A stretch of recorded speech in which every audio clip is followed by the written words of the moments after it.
Is happiness real? There are people who seem to have everything: wealth, fame, power, admiration, yet they lie awake at night, restless and hollow inside. They stand under the dazzling lights of the world, but deep down, they wander in a desert with no way out. And then, there are people who own almost nothing: a leaky roof, a simple meal, a few worn-out clothes. Yet each morning they still smile at the sunrise, finding delight in the cool breeze, the song of birds on the roof, or the dewdrops clinging to a fragile leaf. They give thanks for each breath, each glimpse of the clear sky, each burst of a child's laughter. What they hold cannot be measured: an unburdened soul, light as a cloud. Could it be that happiness doesn't come from what we possess, but from how we see, how we touch, how we truly listen to life? More than 2,500 years ago, the Buddha saw what the whole world was missing. He left behind his throne and riches to sit silently under the Bodhi tree and find the ultimate truth: happiness does not lie outside. It does not dwell in money, status, or anything that can be bought or lost. True happiness is the freedom of the mind, free from endless craving, free from fear, free from being controlled by things that are temporary and changing. People chase happiness like a thirsty wanderer chasing a mirage in the desert. They trade away youth, health, and even their conscience to gather things outside themselves. When they finally hold what they wanted, they fear losing it, then worry about how to keep it, then want more and more. This cycle never ends, unless we stop and ask ourselves, what exactly am I looking for? The Buddha showed a path to liberation. Turn inward, observe your own mind. Watch your thoughts, your cravings, your fears. When you truly see yourself, you realize happiness is not something to fight for, but something to let go into. Let go of greed. Let go of anger. Let go of ignorance. When the mind rests in awareness, even sitting under a tree, taking a single mindful breath, can feel utterly fulfilling. True happiness arrives when we are no longer bound. Someone can live amidst the noise of the world yet remain calm as a quiet lake. Someone can work hard each day to care for family, yet feel light, because they know why they are doing it, for whom. And they do not chain themselves to endless wants. Happiness is to be fully present in this moment, free from regrets of the past, free from fear of the future. It is to see every breath as a gift. It is to understand that everything changes, and it is this impermanence that makes life so tender, so beautiful. Some ask, if happiness is so simple, why do so few find it? Because we are used to looking outward, seeking answers from others, chasing shiny things far away. How many dare to sit still, turn off the noise, and face the mess inside their own heart? How many accept that happiness is not a miracle granted by someone else, but a path that we alone must walk? The Buddha never promised anyone instant freedom from suffering. He simply handed us a lamp. The road may be dark, but whether the light stays burning is up to us. Every mindful step we take is a step closer to real happiness. So if today you feel lost, pause for a moment. Don't rush to gather more. Sit down and listen to your breath. Look around. What is here now that you've been overlooking? A blooming flower, a passing breeze, the laughter of a stranger drifting through a street corner. Happiness has always been here, waiting for you to be still enough to notice. If these words touched a quiet corner of your heart, leave a comment below and share your thoughts.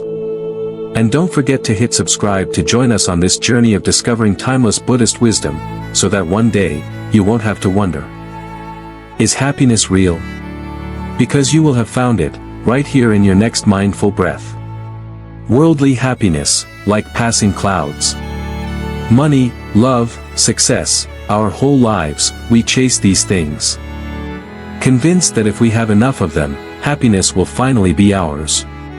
A big house, a full bank account, a warm relationship, a position that earns respect. Many of us believe these will patch up the emptiness inside, calm our fears, and shelter us from life's storms. Yet sooner or later, we pause and ask, Why does having more often bring more fear of losing? Why do we still feel so restless even after achieving what we once dreamed of? Like clouds drifting across the sky. Happiness that depends on things outside ourselves is fragile and fleeting. No matter how beautiful the clouds are, they eventually disappear. Money, no matter how much, can vanish overnight. Love, no matter how deep, can change. Success today may be gone tomorrow. This world is in constant motion. Everything in it is ruled by impermanence. No matter how tightly we cling, we must one day let go. So why do we put all our trust, hope, and hearts into things so easily swept away? The Buddha saw clearly the nature of worldly happiness. He had lived surrounded by luxury, power, and the love of a royal family. Yet still, his heart was heavy with one question: what will remain when I grow old, get sick, and die? So he gave up everything to find a path that no storm of impermanence could reach, a path back to the mind itself. True happiness does not come from the outside, it arises from our own mind.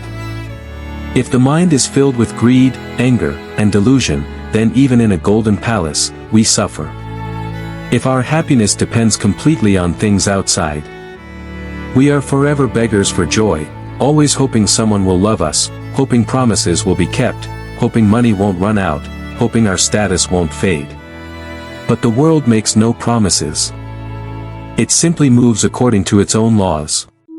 Real happiness is born when we turn inward and see how our mind works, recognizing the invisible chains that bind us.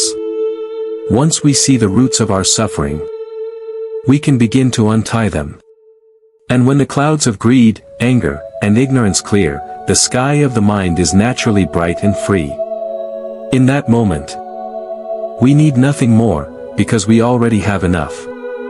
Some might say, but without money, how can we live? Without love, how can we be happy? It's true, money is necessary, love is precious. Success is meaningful. But treat these things as tools, not as the roots of your happiness. Have them, but don't cling. Use them to support life, but don't let them control your spirit. A person who knows what is enough is truly free. Someone who understands impermanence lives in peace. Someone who keeps their mind clear amid praise and blame, gain and loss, fame and disgrace, has found a way out of the fear of losing it all. The Buddha never told us to abandon life. Instead, he showed us how to live within it without being swept away. Earn money, love others. Work hard, do all these with mindfulness, wisdom, and compassion. In doing so, we live without trapping ourselves in endless wanting. Sit for a moment and ask yourself, what do I fear losing most? If I lost that, what would I have left? Then ask, what inside me can never be taken away? The answer is this: your clear mind, your sense of enough, your unconditional kindness, and your freedom from being tied to things that come and go. Worldly happiness is like passing clouds, beautiful but impermanent. True happiness is like the sky itself, whether clouds gather or scatter. The sky remains, unchanged and untouched. If you feel like you've been running forever and still haven't found a deep, lasting joy, maybe it's time to pause. Sit down, take a slow breath, and listen to yourself. Care for the sky within you, instead of grasping at the drifting clouds. Then you will see. True happiness has never left you, it was only hidden behind the things you hold on to so tightly. The Buddha's secret, awakened happiness. The Buddha did not find happiness inside the golden walls of a palace. He had every luxury, every comfort, every pleasure the world could offer. Yet, deep in his heart, a quiet truth kept calling him: nothing in this world lasts forever. Youth fades. Health declines. Loved ones part. Power slips away. Wealth disappears like footprints in the sand when the tide comes in. So he chose to step beyond it all. Not because he despised life's beauty, but because he saw its fragile nature. He left behind silk robes and jeweled crowns to sit under a Bodhi tree, alone with his own mind. And there, in the silence of a single night, he discovered a treasure far greater than any kingdom.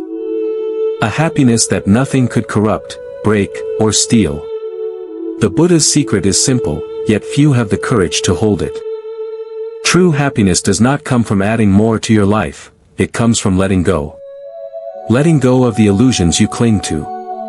Letting go of the fears that keep you awake at night. Letting go of the idea that happiness is something you must chase outside yourself. When we depend on conditions, money, love, success, we build our joy on shifting sand. We keep waiting. When I have this, then I'll be happy. When they love me back, then I'll be enough. When I reach that goal, then I'll finally rest. But conditions change. People change. Life keeps moving. And when the things we rely on are swept away, so is the fragile happiness built on them. The Buddha taught another way, a freedom that begins the moment you see how much your mind is trapped by, if only. If only I had more money. If only I were more loved. If only life were different. The more conditions we attach to our peace, the more chains we tie around our own hearts. Awakened happiness is different. It is not pleasure, not a temporary high, not a quick escape. It is the quiet strength that comes when you see reality as it truly is, impermanent, uncertain, always changing, and yet you are no longer shaken by it. You stand in the middle of life's storms and remain steady, because your peace does not depend on what the world gives or takes away. When you are awake, you see that all things come and go, emotions, people, possessions, praise, blame, gain, loss. Everything is like clouds drifting across the vast, open sky of your mind. The clouds can never stain the sky. And so it is with your awareness. Beneath all the changing conditions, there is a space within you that is clear, still, and untouched. That is where true happiness lives. The Buddha did not keep this secret to himself. He offered a path, a practical way for anyone to see for themselves. He taught mindfulness, compassion, and wise understanding. He taught how to look deeply at our own craving and fear. He showed how to cut through ignorance with insight, how to soften anger with kindness, how to transform restlessness with a single mindful breath. His teachings remind us that freedom is not found by withdrawing from the world but by meeting the world with a clear mind and an open heart. You can live in a busy city or on a quiet mountain. You can be a parent, a student, a worker, a leader, it does not matter. The real question is, are you awake, or are you still lost in your dreams of more? Every moment you notice your breath. Every moment you observe a thought without being pulled by it, every moment you return to the simple truth of, I am here, now, you taste a little of the Buddha's secret. Awakened happiness is not far away. It has no price. It needs no permission. It does not depend on the world agreeing with your plans. It is here, inside the quiet space between two thoughts. Inside the calm pause between two breaths. So, if you wish to touch what the Buddha touched, you do not have to renounce your life or run from the world. You only need to see the truth as he saw it. Everything you're clinging to is passing, and the freedom you long for is already inside you, waiting for you to remember it. Happiness, when it is awake, is unshakable. It is no longer bound by conditions. It does not fear loss, because it does not depend on gain. It is not trapped in the past or anxious for the future. It lives fully here. In this clear and open moment, where nothing is missing, and nothing needs to be added. Mindfulness, the heart of true happiness. When our mind finally pauses, when it stops wandering into stories of the past or drifting into fears of the future, something quietly beautiful happens. Peace begins to bloom right here and now. In that moment, we discover a gentle truth that so many spend their whole lives overlooking. We do not need to wait for anything to change in order to feel whole. We do not need more than what is already here. The Buddha taught that mindfulness, sati in Pali, is the very foundation of true happiness. It is not an escape from life but a way to truly be alive. Mindfulness means we remember to come home to this moment, to touch life directly as it is. When we are mindful, every breath is a miracle. Every step is freedom. Every simple act, drinking tea, washing dishes, listening to a bird, becomes a doorway back to ourselves. Without mindfulness, we live like sleepwalkers. Our bodies are here, but our minds are tangled in thoughts of what might happen or what should have been. We eat but do not taste. We hear but do not listen. We touch but do not feel. So, even when we stand in the middle of life's beauty, we are not really there to receive it. But the moment we become aware of our breath, our feet on the ground, the wind on our skin, life reveals its quiet wonder. We realize peace was never hidden, we were just too busy to notice it. Mindfulness doesn't promise that life will always be easy or free of pain. Suffering is part of the human journey. But when we are mindful, suffering does not drown us. We hold it with tenderness. We see our fear, our anger, our sadness as they truly are, impermanent visitors, not unshakable truths. Mindfulness gives us the space to choose, to breathe instead of react, to understand instead of blame, to soften instead of harden. In this space, happiness takes root, not the shallow happiness of momentary pleasure, but a deep, quiet joy that does not depend on conditions being perfect. When the mind is awake and calm, even ordinary moments become precious. The warmth of sunlight on your face, the sound of rain at night, the smile of a stranger, these small things become treasures when your heart is present enough to receive them. Many people believe they need to fix themselves or fix the world before they can feel peace. But mindfulness shows us that peace is already here, available in each breath, each step, each heartbeat. Nothing extra is needed. The practice is not about adding more to your life but about seeing more clearly what is already here. A mindful mind is a free mind. It is not chained to old regrets or future worries.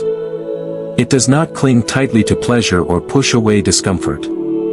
It learns to stay open, curious, and kind to whatever arises. Through mindfulness, we begin to see how our thoughts create suffering when we blindly believe them. We see how our cravings pull us in circles. We see how much energy we waste fighting what is. And in seeing clearly, we learn to let go, gently, without force. Mindfulness is not something far away, reserved for monks or hermits in remote mountains. It can live in the middle of your busy life, at your desk, in traffic, while washing your child's clothes or preparing a meal. Every moment can be a moment of mindfulness, a moment to return to the refuge of the present. When we live this way, our happiness no longer depends on having more or waiting for some future event. We become free from the tyranny of when I get that job, when I have enough money, when I'm finally loved the way I want, then I'll be happy. Mindfulness cuts through that illusion. It whispers, happiness is here, waiting for you to notice. The heart of true happiness is this: to dwell deeply in the now, to greet each moment as a friend, to rest in awareness like a calm lake holding the reflection of the sky. So pause, right now. Feel the breath flowing in and out. Notice your body sitting here, alive and breathing. Listen to the sounds around you. This is life, raw and simple. This is where peace is. This is where you meet yourself, again and again, without needing to wait, without needing to chase, without needing to add anything more. Mindfulness is not a distant goal. It is your true home. The more you return to it, the more you see, you are already enough, and this moment, just as it is already enough too. Let go, light as the open sky. The tighter we hold on, the more we suffer. The more we let go, the freer we feel. It's a simple truth, yet one we resist with every fiber of our being. We cling to people, to things, to identities, to old stories about who we are and who we should be. We grip so tightly because we believe that without this grasping, we might lose everything. But what we don't see is that our desperate holding on is the very root of our pain. The Buddha saw this clearly: attachment is suffering. But letting go is not about abandoning life or rejecting love. It's not about giving up on dreams or living empty-handed in a cave. Real letting go is far more subtle, and far more powerful. It means loosening the invisible knots that bind our hearts. It means loving without trying to possess, working without craving praise, living without demanding that life always bend to our will. When we cling, we mistake the impermanent for something permanent. We think we can freeze moments, lock people in place, stop the flow of change. But life moves like clouds across an endless sky, always shifting, forming, dissolving, appearing and disappearing. The tighter we clutch a cloud, the faster it slips through our fingers. Think of the moments you've suffered most. How much of that suffering came not from what happened, but from your struggle to hold on to how things should have been? How much pain is born from the mind's refusal to accept what is already here? Letting go begins when we see how our grasping chokes our freedom. We start to notice, the more we insist, the more we ache. The more we cling, the more fear grows: fear of loss, fear of change, fear of being left behind. But when we soften our grip, something amazing happens. We find that life can flow again. Our hearts breathe. Our minds open. We stand in the middle of uncertainty, yet feel strangely light, like a sky untouched by passing clouds. Letting go does not mean pushing people away or rejecting life's beauty. It means welcoming everything but clinging to nothing. It means loving someone deeply, yet allowing them to be free. It means giving your best effort to your work, but not tying your worth to the outcome. It means grieving what's gone, yet not drowning in the past. In truth, everything you think you own will one day slip away: your wealth, your youth, your titles, even your own body. This is not something to fear. This is simply how life breathes. Nothing stays. But freedom is found here too. When we stop resisting this truth, we taste a peace that can't be stolen. To let go is to trust. To trust that you can stand whole even when you lose what you once held dear. To trust that you can love and give and serve without needing to control how life unfolds. It can feel terrifying at first. The mind says, if I don't hold on, I'll have nothing. I'll fall apart. But look closer: what you are letting go of is not life itself, but the false belief that you can control it all. What remains is reality, vivid, alive, surprising. Letting go is a practice. It's not a one-time decision. It's something you do again and again. Moment by moment. You catch yourself clinging, and you soften. You notice fear, and you breathe through it. You feel anger rise, and you don't feed it with more stories. You remember. You are not your thoughts. You are not your fears. You are the sky wide enough to hold them all, and let them pass. In this spaciousness, there is a profound kind of love. A love that doesn't chain or bind, but nurtures and frees. A love that sees, nothing truly belongs to us, yet everything is offered to us in this fleeting moment. The tighter you grip, the heavier life feels. The more you release, the lighter you become, light as the open sky, soft as drifting clouds. So if you are weary from the weight you carry, pause. Look at your hands. What are you grasping so tightly? Is it really yours to keep? What would happen if you loosened your hold, even just a little? Remember, letting go is not losing. Letting go is not weakness. Letting go is the deepest courage, a trust that you can stand in the flow of life without needing to dam the river. Let go, light as the open sky. The world will still move. People will come and go. Success will rise and fall. Love will change form. But you, awake, open, unbound, will find a freedom deeper than anything you could ever cling to. Compassion, the happiness of giving. When you ease someone's suffering, you are not only helping them, you are also quietly healing yourself.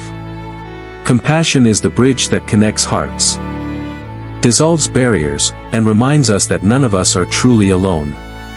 It is not weakness. It is not pity. It is the strongest force we can awaken within us, strong enough to melt anger, soften pain, and transform even our own deepest wounds. Many people search for happiness by asking, who will love me? Who will stay by my side? Who will fill my empty spaces? But the Buddha pointed to a different path. Real happiness does not lie in how much love you receive, but in how much love you are willing to give. When your heart opens in compassion, you discover something that all the money, fame, or power in the world cannot offer, a freedom from the prison of the self. The tight walls of me, mine, my problems begin to soften. The suffering that once felt so heavy becomes lighter when you see that your pain is not separate from the pain of others. The moment you reach out a hand, listen with true care, or share a simple kindness, you are no longer locked inside your own small story. You become bigger than your fear, bigger than your sadness. This is the secret, in helping to carry another's burden, you lighten your own. Sometimes we believe compassion requires grand gestures, donating huge sums, saving lives, changing the world overnight. But compassion often lives in the smallest moments. A warm glance at a stranger, a patient ear for a friend's worry, a silent wish for someone to find peace. Each of these small acts ripples out, in ways we can never fully see. When you practice compassion, you water the seeds of happiness in your own heart. Neuroscience now confirms what the Buddha taught long ago: when we are kind, our brains light up with the same pleasure as when we receive kindness. To love is to heal yourself. To forgive is to set yourself free. To care for others is to remember your own goodness. It is easy to feel kindness when life is smooth and people treat us well. The real practice begins when we meet rudeness, betrayal, or anger. The mind wants to harden. The heart wants to close. But compassion invites us to pause and ask, what pain is hiding here? What hurt made this person act this way? This does not mean we excuse harm. It means we see the roots of suffering more clearly. And we choose not to add more hate to the world's fire. The Buddha said, hatred does not cease by hatred, but by love alone. It is not just a beautiful idea, it is practical wisdom. When we meet cruelty with cruelty, suffering only grows. When we meet it with understanding and strength, something shifts. Compassion does not mean letting people walk over you or ignoring your own needs.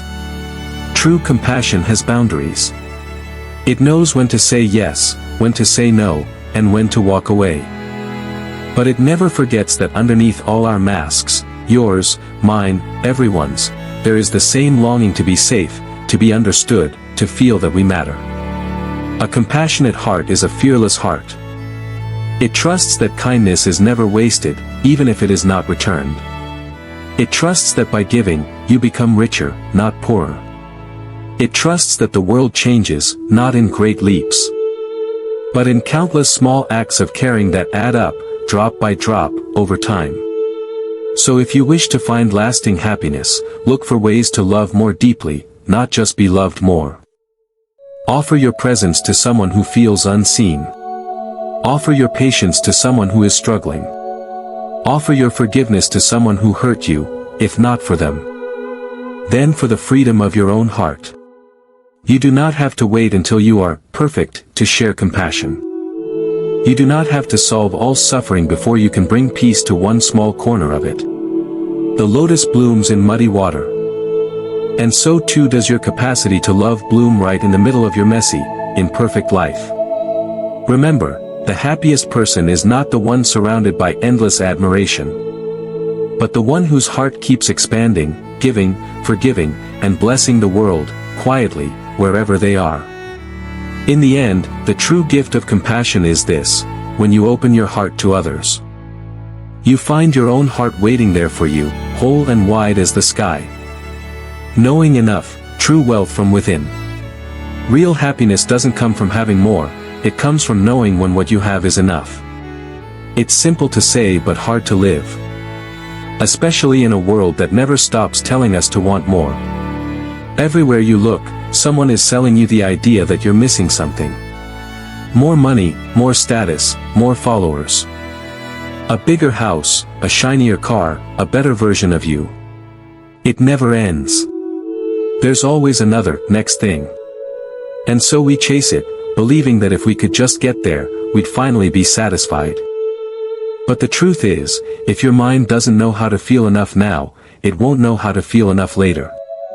A restless mind always finds a new reason to be hungry. The Buddha called this simple but powerful wisdom the mind that knows enough. It doesn't mean you stop growing or give up on dreams. It means you learn to pause and see clearly, right now.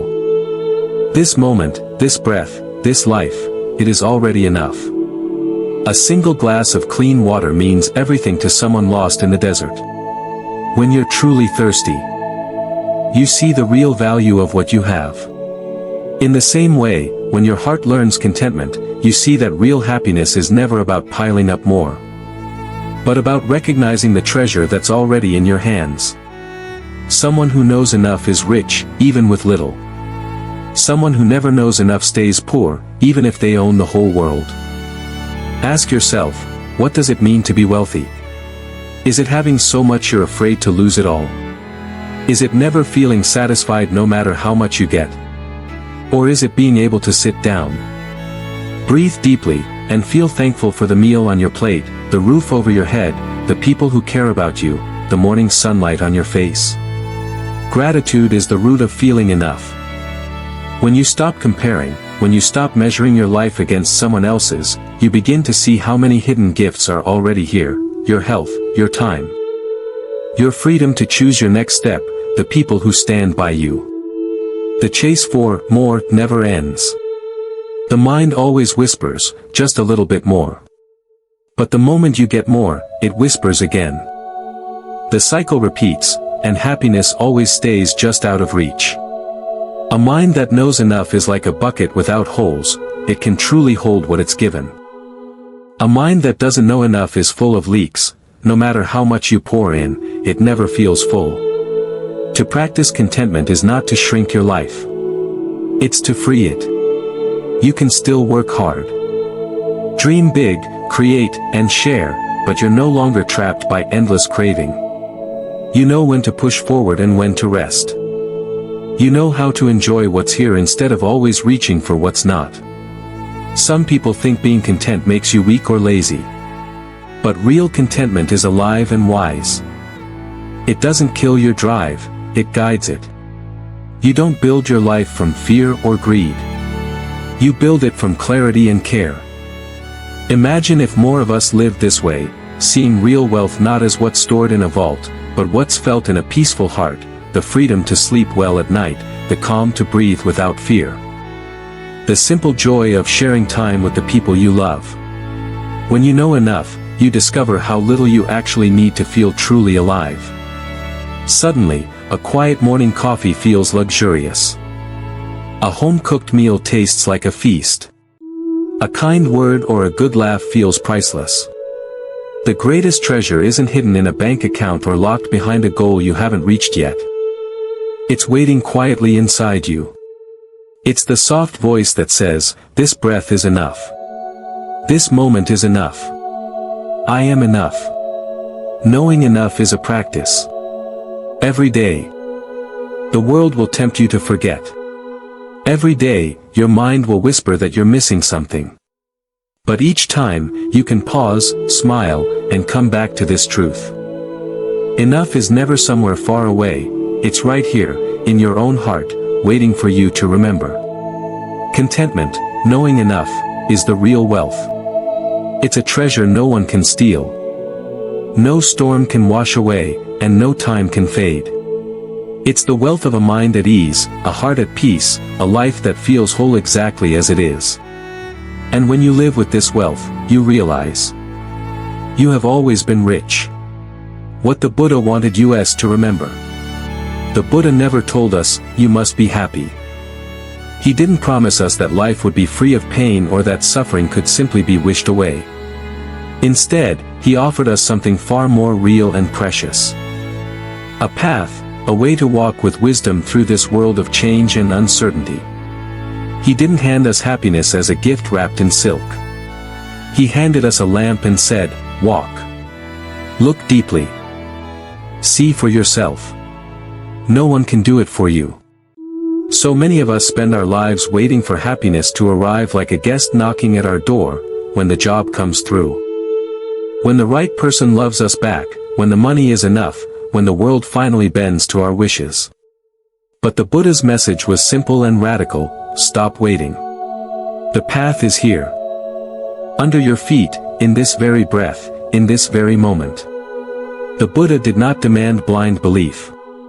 He invited us to test his teachings the way a goldsmith tests gold, by cutting, scraping, burning, to see if it is true. Don't just listen. Walk. See where the path leads you. This path he offered is not hidden in distant temples or ancient books alone. It is alive in how you wake up in the morning, how you speak to those you love, how you care for your anger and your fear, how you touch each step of your day with mindfulness. Every mindful breath. Every mindful step, every moment of seeing clearly is a seed of true happiness, the kind that can't be stolen by loss, change, or time. Many people think the Buddha's teaching is only about suffering. It's true, he spoke directly about pain, because he saw how deeply it shapes us. But he didn't stop there. He saw the cause of suffering, our clinging, our craving, our endless "I want more." He saw the possibility of ending suffering, a freedom that opens when we see things as they really are, not as we wish they were. And he showed us the path: right view, right action, right speech, right livelihood, right effort, right mindfulness, right concentration, a way of living that turns our ordinary days into a field for awakening. The Buddha did not walk this path for us. He sat under the Bodhi tree alone, facing his own fears, illusions, and restlessness, and found the unshakable peace within. Then he stood up and spent the rest of his life pointing to the same possibility within every one of us: you, too, can wake up. You, too, can find freedom. But freedom is not handed to us because we wish for it. We have to touch it with our own hands, see it with our own eyes, breathe it into our own hearts. Sometimes the path feels slow. Sometimes it feels like we're going in circles. But every mindful step is progress. Every time we pause, breathe, and remember I am here, we move closer to a freedom that no praise or blame can shake. The Buddha didn't ask for worship.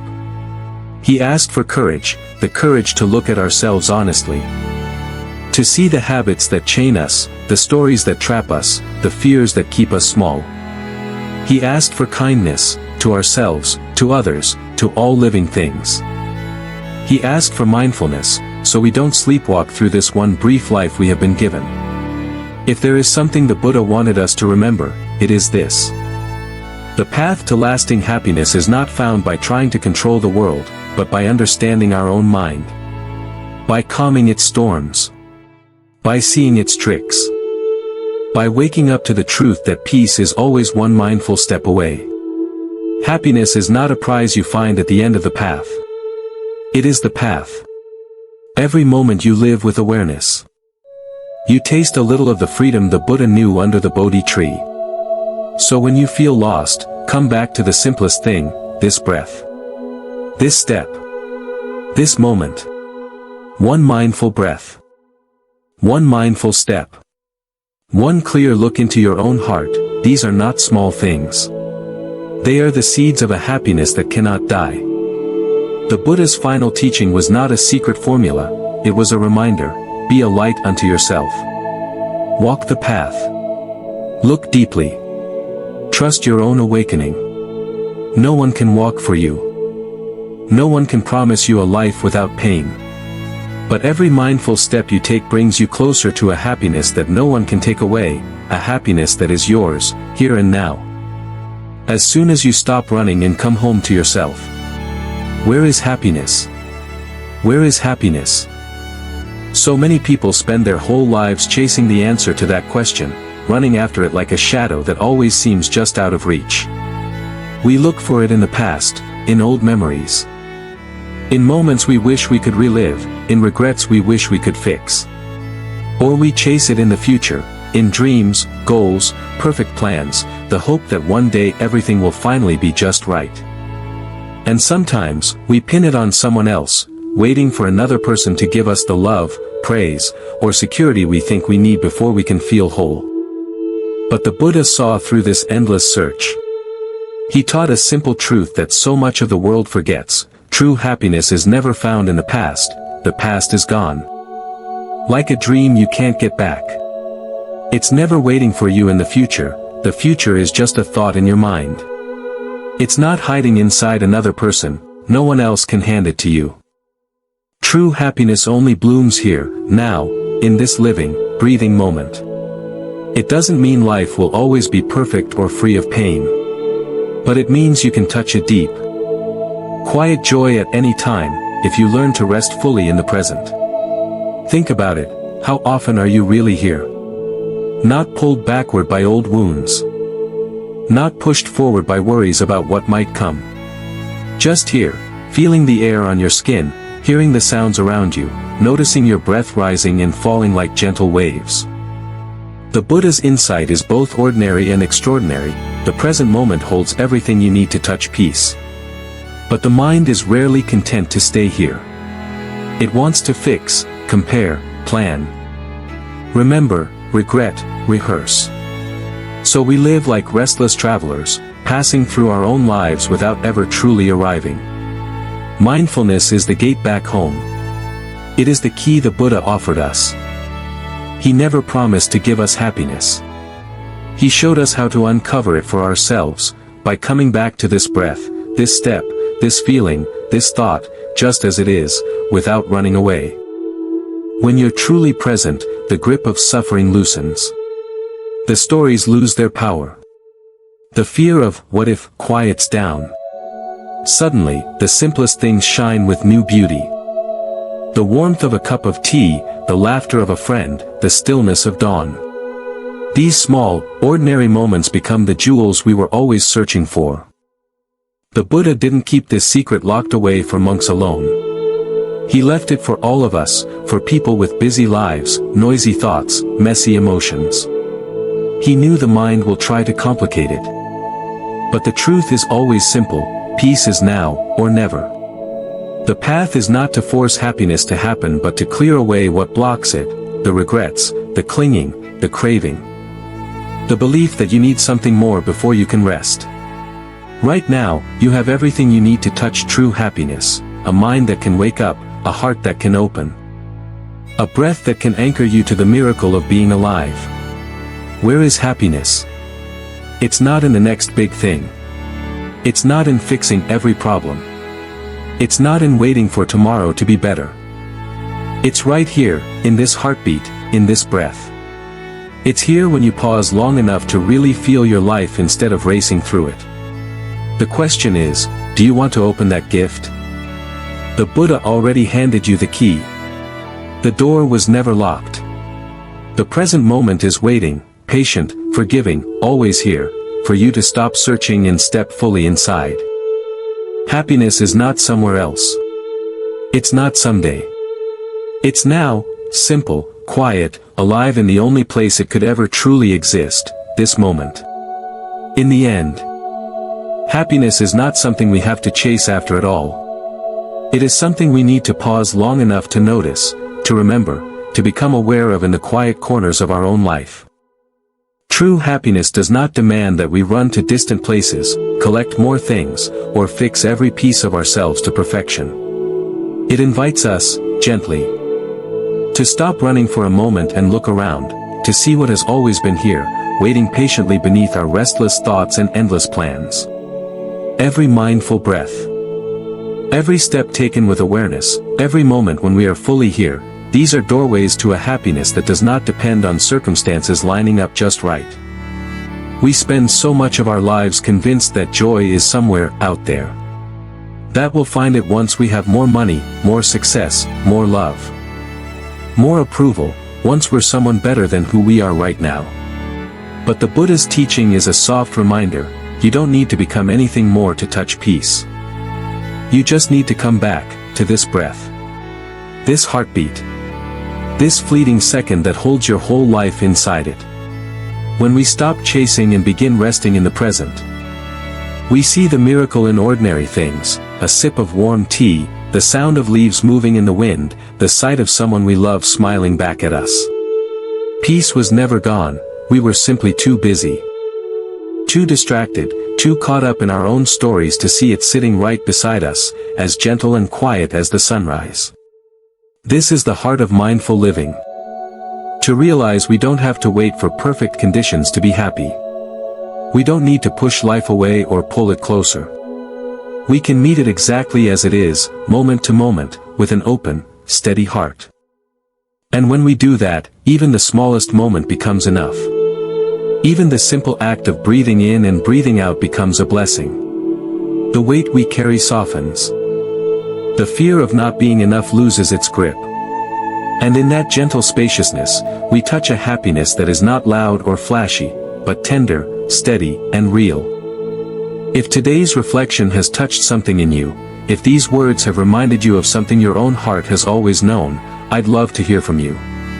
What does happiness mean to you? Leave your thoughts in the comments.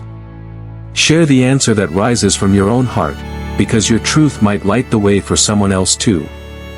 And if you wish to keep walking together on this quiet path, this path of peace, mindfulness, and returning home to yourself again and again, I invite you to stay connected. Subscribe if you'd like. Let's meet again, in the middle of this sometimes chaotic world, and remind each other that even here, among all the noise and storms, a calm, simple, gentle happiness is still possible. One breath at a time. One step at a time. One mindful moment at a time. That's all it takes.